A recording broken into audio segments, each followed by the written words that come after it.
الله وبركاته. نحمده ونصلي ونسلم على رسوله الكريم أما بعد فأعوذ بالله من الشيطان الرجيم بسم الله الرحمن الرحيم قال الله سبحانه وتعالى في القرآن المجيد وأتموا الحج والعمرة لله وقال رسول الله صلى الله عليه وسلم العمرة إلى العمرة كفارة لما بينها أو كما قال النبي صلى الله عليه وسلم. قابل صد احترام بھائیوں، میرے دوستوں اور میرے بزرگوں، سب سے پہلے تو عمرے کے لیے جانے والے احباب کو مبارکباد پیش کرتا ہوں. آپ کے امام و خطیب حضرت مولانا اصغر صاحب، ان کے والد محترم اور تیسرے اور ساتھی دوست جو جا رہے ہیں، یہ اللہ کی بہت بڑی رحمت ہے، بہت بڑی سعادت کی بات ہے. اللہ تعالیٰ ان کا سفر اپنی بارگاہ میں قبول بھی فرمائے اور آسان بھی فرمائے. آپ میں سے کچھ ایسے ہوں گے جو پہلے اللہ کا گھر دیکھ کر آ چکے ہیں، وہ بھی خوش نصیب ہیں، اور کچھ ایسے ہیں جو اب جا رہے ہیں، یہ بھی خوش نصیب ہیں، اور کچھ ایسے ہیں کہ جو دل میں تمنا رکھتے ہیں. تو سب سے پہلے میں دل میں تمنا رکھنے والوں کے لیے ایک دو گزارشات کروں گا کہ دل میں تمنا تو الحمدللہ ہر مسلمان کی ہوتی ہے کہ اللہ مجھے اپنا گھر دکھا دے، اپنے سونے نبی کا در دکھا دے. ہر ایک کے دل میں الحمدللہ یہ تمنا ہوتی ہے. لیکن بعض دفعہ انسان یہ سمجھتا ہے کہ میرے پاس تو اسباب ہی نہیں، میرے کول تو پیسے ہی کوئی نہیں، میں کیوں جاؤں. حالانکہ میرے محترم بھائی اور دوستوں، پیسوں سے بندہ نہیں جاتا. سب سے پہلی چیز جو اپنے دل اور دماغ سے نکال دینی چاہیے وہ بات یہ ہے کہ بندہ پیسوں سے جاتا ہے. ایسا ہرگز نہیں ہے. اللہ کے گھر وہ جاتا ہے جس کو اللہ بلاتا ہے. نبی سونے کے در پر وہ جاتا ہے جسے وہ بلاتے ہیں، اور بلاوا ان کا آتا ہے جو طلب دکھاتے ہیں، جو تڑپتے ہیں، جو تڑپتے ہیں، جو طلب دکھاتے ہیں، جو رو رو کے رب سے دعائیں مانگتے ہیں. اللہ پاک ان کو لے جاتا ہے، بغیر اسباب کے لے جاتا ہے. اگر پیسوں سے جاتا ہوتا مسلمان تو کتنے پیسوں والے مسلمان ایسے ہیں، بلکہ اکثریت ایسی ہے پیسوں والی کہ جنہوں نے اللہ کا گھر ایک دفعہ بھی نہیں دیکھا. نبی کے در پہ انہیں حاضری کی توفیق نہیں ہوئی. حالانکہ مال اتنا ہے کہ ہر جمعہ اگر چاہیں تو جا کے مسجد نبوی شریف میں پڑھ سکتے ہیں. لیکن بات وہی ہے کہ اس در پہ وہ جاتا ہے جسے بلاتے ہیں، جس کا بلاوا آتا ہے، جسے اللہ قبول فرماتے ہیں، جسے اللہ توفیق دیتے ہیں، جسے اللہ محبت کی نظر سے دیکھتے ہیں. اس لیے میرے وہ بھائی، میرے وہ دوست کہ جو تمنا دل میں رکھتے ہیں، وہ ایک کام شروع کریں. وہ اللہ پاک سے دعا مانگنا ہر نماز، پانچوں نمازوں کے بعد شروع کر دیں. ابھی 2-3 دن پہلے حدیث مبارکہ ہم پڑھ رہے تھے کہ اللہ کے محبوب صلی اللہ علیہ وسلم نے سے پوچھا گیا ایو دعائی اسمعو یا رسول اللہ، یا رسول اللہ سب سے زیادہ کون سی دعا سنی جاتی ہے، کس وقت کی دعا قبول ہوتی ہے؟ قال علیہ الصلوۃ والسلام قال علیہ الصلوۃ والسلام جوف اللیل الآخر ودبر الصلاۃ المکتوبۃ، رات کے آخری پہر میں جب بندہ مانگتا ہے رب قبول کرتا ہے، اور دوسرا موقع کیونکہ اس کی توفیق بھی ہر ایک کو نہیں ہوتی، لیکن اس سے آسان کر دیا۔ آسانی والا معاملہ کیا فرمایا؟ دبر الصلاۃ المکتوبہ، ہر فرض نماز کے بعد جو دعا مانگی جاتی ہے اللہ پاک قبول فرماتے ہیں۔ اسی لیے صحابہ کرام رضوان اللہ علیہ مجمعین کے بارے میں آتا ہے جب انہیں کوئی حاجت ضرورت پیش آتی تھی تو وہ یہ کہا کرتے تھے کہ میں فرض نماز پڑھوں گا، ابھی اللہ سے مانگوں گا، اللہ میرا مسئلہ حل کر دے، میری حاجت میری ضرورت اللہ پوری فرما دیں گے، ایسا یقین تھا ان کا۔ اس لیے ایک کام آپ نے کرنا ہے جو ابھی تک نہیں جا سکے، میرے مخاطب سب سے پہلے وہ ہیں، میں ان سے ابھی بات کر رہا ہوں کہ جن کے ابھی دل میں تمنا ہے، اب اس تمنا کو زبان پہ لے آئیں، اللہ کے آگے، کسی کے آگے نہیں، اللہ کے آگے مانگنا شروع کر دیں، رب وہاں سے آپ کے اسباب پیدا کرے گا، آپ کے وہم و گمان میں بھی نہیں ہوگا۔ من یتق اللہ یجعل لہ مخرجا، جو اللہ سے مانگتا ہے، اللہ سے ڈرتا رہتا ہے، اللہ اس کے لیے ہر تنگی میں سے راستہ پیدا کر دیتے ہیں۔ وَيَرْزُقْهُ مِنْ حَيْثُ لَا يَحْتَسِبُ، وہاں سے روٹی دے دیتے ہیں جہاں سے وہم و گمان بھی نہیں ہوتا۔ بندے کو پتہ ہی نہیں، ایک تو ہوتا نا ہمیں ذہن میں کہ میری دکان ہے، میری پہلی ہے، میری جائیداد ہے، میری نوکری ہے، میرا کاروبار ہے، ادھر سے مجھے مل جائے گا میں چلا جاؤں گا، نہیں، اللہ وہاں سے بھیج دیتا ہے جہاں سے وہم و گمان بھی نہیں ہوتا، کبھی ذہن میں بھی نہیں آیا ہوتا، اللہ پاک وہاں سے عطا فرما دیتے ہیں۔ اس لیے ایک کام تو یہ میرے بھائیوں نے کرنا ہے جو ابھی تک نہیں جا سکیں گے، دعا مانگنی آج سے شروع کر دیں گے۔ کون کون شروع کریں گے انشاءاللہ؟ ہر فرض نماز کے بعد ہاتھ کھڑا کر کے، بچے بھی ہاتھ کھڑا کر لیں انشاءاللہ۔ ایک کام یہ، اور دوسرا کام یہ کرنا ہے کہ تھوڑی تھوڑی تیاری شروع کر دیں، چاہے روزانہ کے 5 روپے اس نیت سے الگ کر کے رکھنا شروع کریں، 10 روپے رکھیں، لیکن تیاری کرنے والوں میں تو آنے نا، وہی والی بات ہے کہ وہ چڑیا چونچ میں پانی لے کے جا رہی تھی کہ کہاں جا رہی ہے، کہ وہ ابراہیم کے لیے آگ جلائی ہے تو اس پہ میں ڈال دوں، تو اس نے کہا تیرے اس قطرے سے کیا ہوگا، کہ نام تو ہو جائے گا میرا، کہ میرا نام تو ہو جائے گا کہ ابراہیم کو بچانے والوں میں، پانی آگ بجھانے والوں میں بھی شامل تھی، تو ہمارا نام ہو جائے کہ ہم تیاری کرنے والوں میں۔ وہ آپ نے شاید سنا ہو، دیکھا ہو، ایک چھوٹا سا بچہ ابھی یہ سلام زدگان، اللہ تعالیٰ ان کے گھروں کو دوبارہ آباد فرمائے اور جو ان کے نقصان ہوئے اللہ پاک پورے کرے۔ کتنے جانور ان کے مر گئے، لاکھوں کی تعداد میں سیلاب میں جانور ڈوب کے مر گئے، ان کی مدد کے لیے ایک جگہ کیمپ لگا ہوا تھا، تو ایک بچہ اپنا چھوٹا سا کلہ لے کر آ گیا کہ جی یہ لے لیں، تو انہیں بڑا ترس آیا، پیار آیا، انہوں نے پوچھا بیٹا یہ کیا ہے، کہ میں عمرے کے لیے پیسے جمع کر رہا تھا۔ تو ان مصیبت زدہ اپنے مسلمان بھائیوں کے لیے جب پیسے جمع کرنے کی آواز لگی تو میرے دل میں یہ بات آئی کہ یہ پیسے میں ان کو دے دیتا ہوں۔ اب دیکھیں وہ کلپ اتنا وائرل ہوا اور اس بچے کے اس میں پتہ نہیں کتنا اخلاص تھا، اتنی محبت تھی، اتنا وہ کلپ وائرل ہوا، کرتے کرتے وہ سننے میں آیا ہے کہ وہ سعودیہ حکومت کے پاس پہنچا، اس نے سعودیہ حکومت نے اپنے خرچے پہ بچے کو اس کے والد کو بلا دیا کہ تمہیں ہم عمرہ کراتے ہیں۔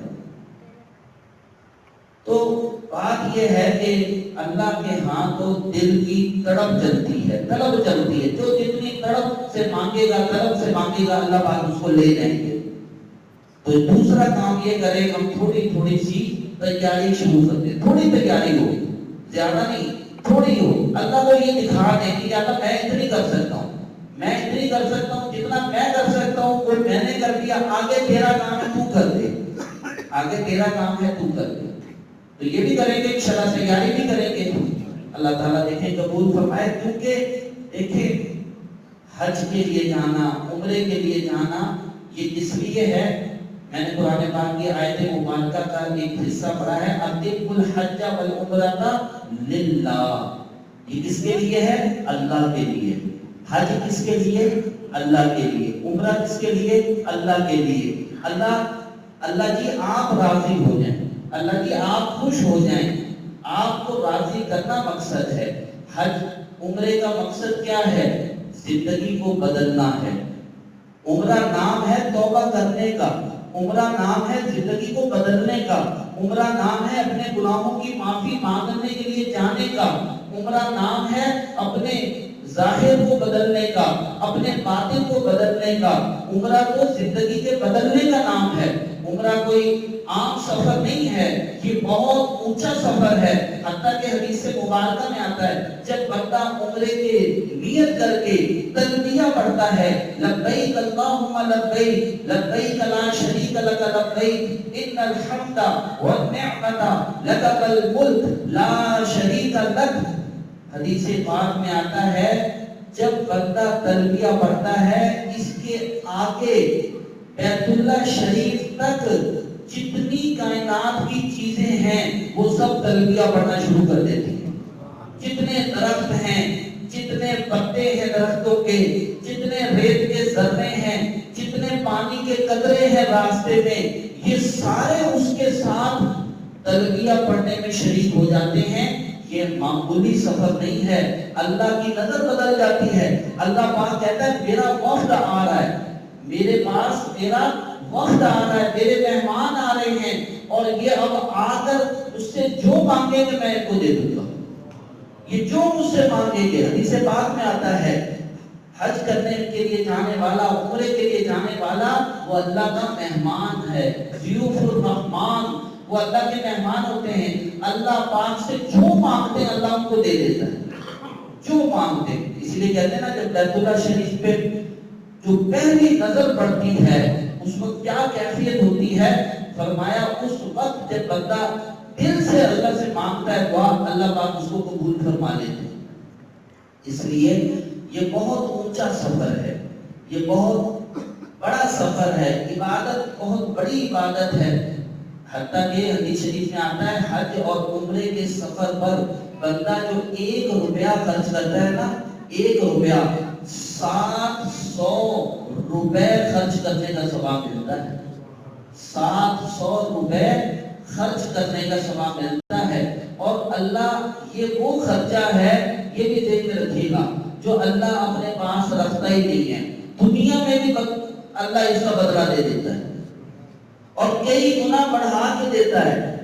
لیکن لگا کر کوئی دیکھے، کوئی لگا کر دیکھے، جب بندہ یقین کے ساتھ لگاتا ہے تو پھر اللہ کی طرف سے وعدہ ہے کہ میں، وہ کہتے ہیں نا 10 در دنیا 70 در آخرت، 10 در دنیا کہتے ہیں نا 70 در آخرت، تو اس راستے میں بھی اللہ کا یہی معاملہ ہے کہ یہ میرے لیے لگا رہا ہے، میرے لیے سفر کر، کوئی کاروبار کرنے تو نہیں جا رہا، کوئی نوکری کرنے تو نہیں جا رہا، کوئی دنیا کمانے تو نہیں وہاں بتا جا رہا، صرف اس لیے جا رہا ہے میرا رب راضی ہو جائے، میرا محبوب کہ اس کے قدموں میں حاضر ہو کر میں ان کو سلام پیش کروں، ان کو درخواست کروں کہ یا رسول اللہ میرے لیے استغفار فرما دیں۔ وہ جیسے ایک بدو کا واقعہ آتا ہے کہ بدو وہاں پہ جب پہنچا، دیہاتی، بدو دیہاتی کو کہتے ہیں نا، ایک دیہاتی عرب کا تھا، لیکن وہ دیہاتی بھی بڑے فصیح و بلیغ ہوتے تھے، ان کو بھی بڑے اشعار آتے تھے۔ اس نے آ کر پہلے قرآن کی وہ آیت پڑھی، وَلَوْ أَنَّهُمْ إِذْ ظَلَمُوا جَاءُوكَ، جب یہ لوگ ظلم کر کے نبی جی آپ کے پاس آ جائیں، پہلے ظلم کریں، گناہ کریں اور پھر آپ کے پاس آ جائیں، فَاسْتَغْفَرَ لَهُمْ وَاسْتَغْفَرُوا، اور پھر اللہ سے معافی مانگے، وَاسْتَغْفَرَ لَهُمُ الرَّسُولُ، اور اللہ کے محبوب آپ بھی ان کے لیے اللہ سے استغفار فرمائیں، لَوَجَدُوا اللَّهَ تَوَّابًا رَحِيمًا، تو یہ اللہ کو گناہوں کا معاف کرنے والا، رحم کرنے والا، توبہ قبول کرنے والا ضرور پائیں گے۔ انہیں محسوس ہوگا کہ اللہ نے میرے معاف کر دی۔ نبی کے در پہ جانے والا وہ نبی کی دعا سے محروم نہیں رہتا، نبی کے استغفار سے محروم نہیں رہتا۔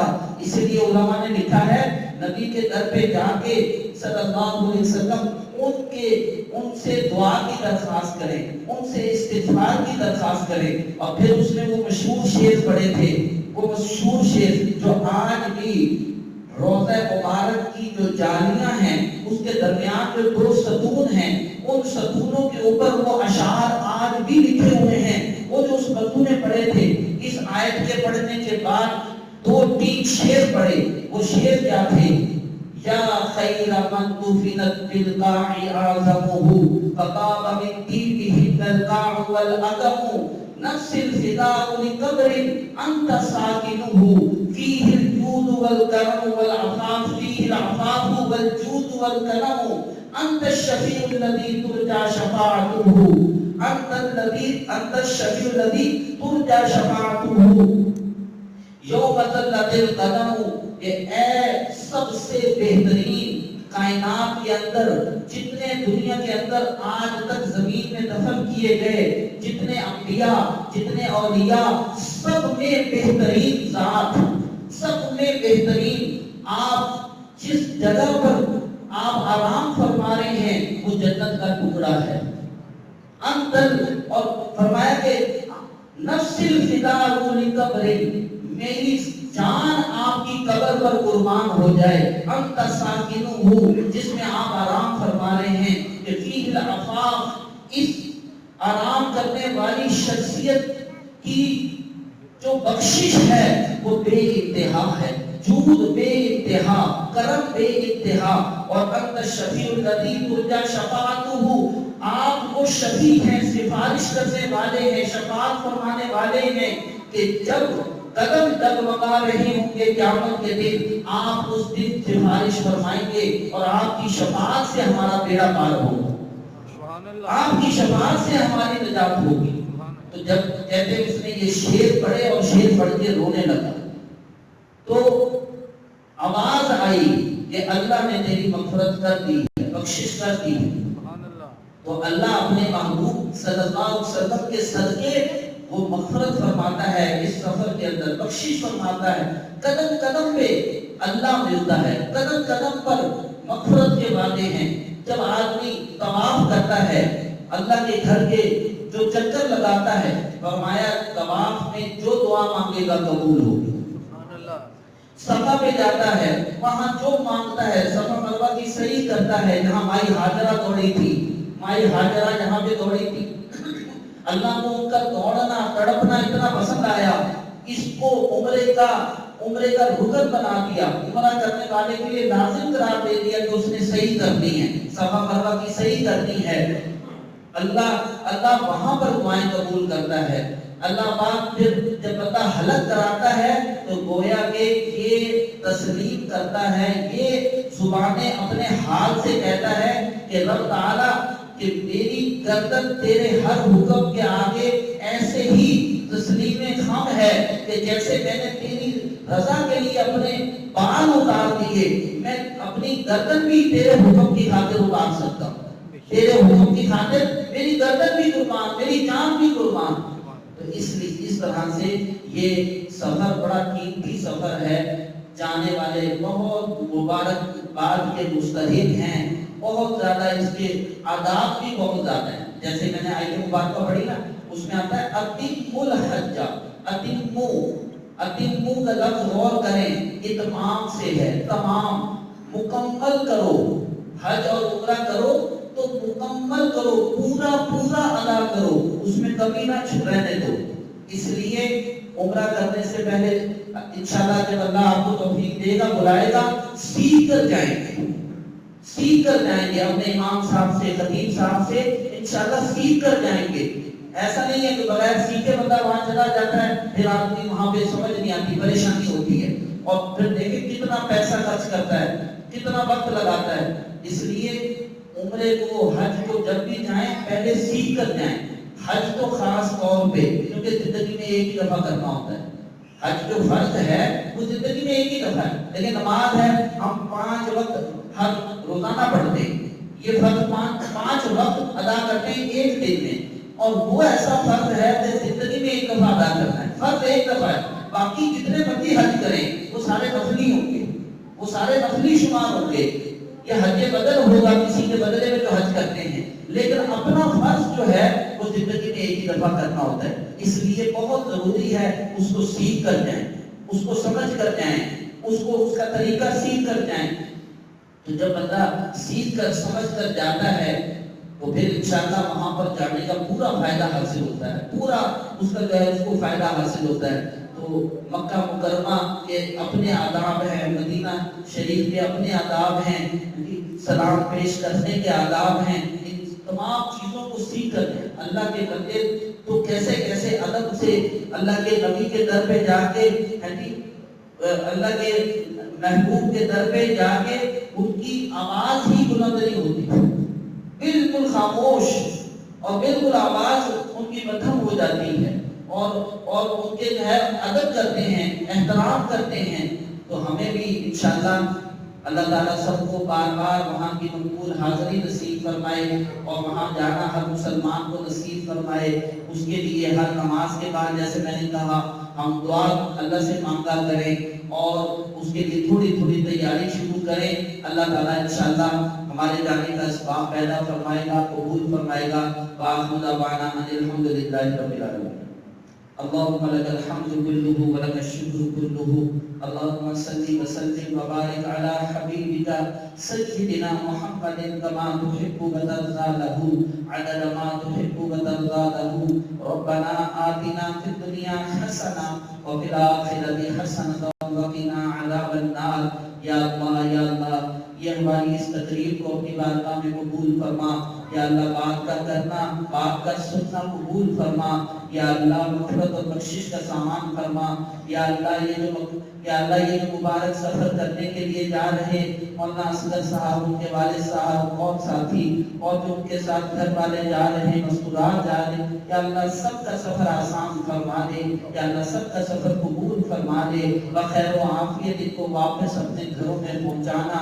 یا اللہ جو دل میں تمنا رکھتے ہیں یا اللہ سب کو اپنے گھر کی مقبول حاضری نصیب فرما, بار بار نصیب فرما, عافیت کے ساتھ نصیب فرما, ایمان کے ساتھ نصیب فرما, صحت تندرستی کے ساتھ نصیب فرما.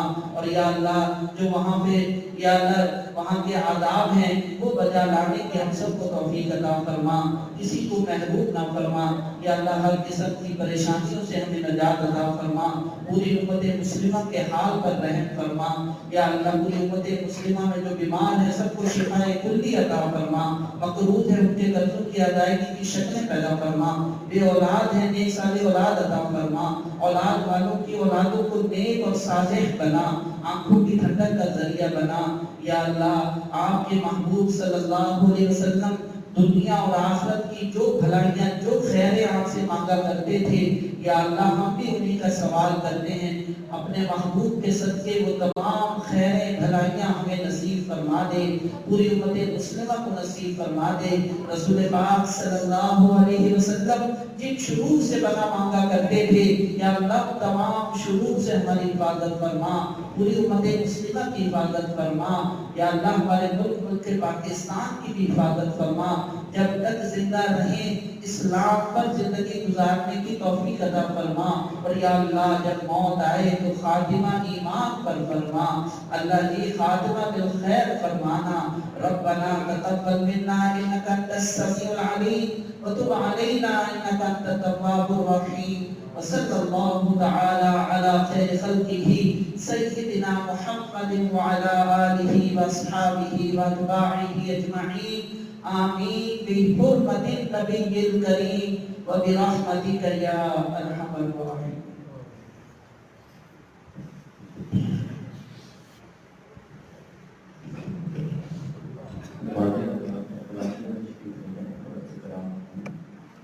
ہمارے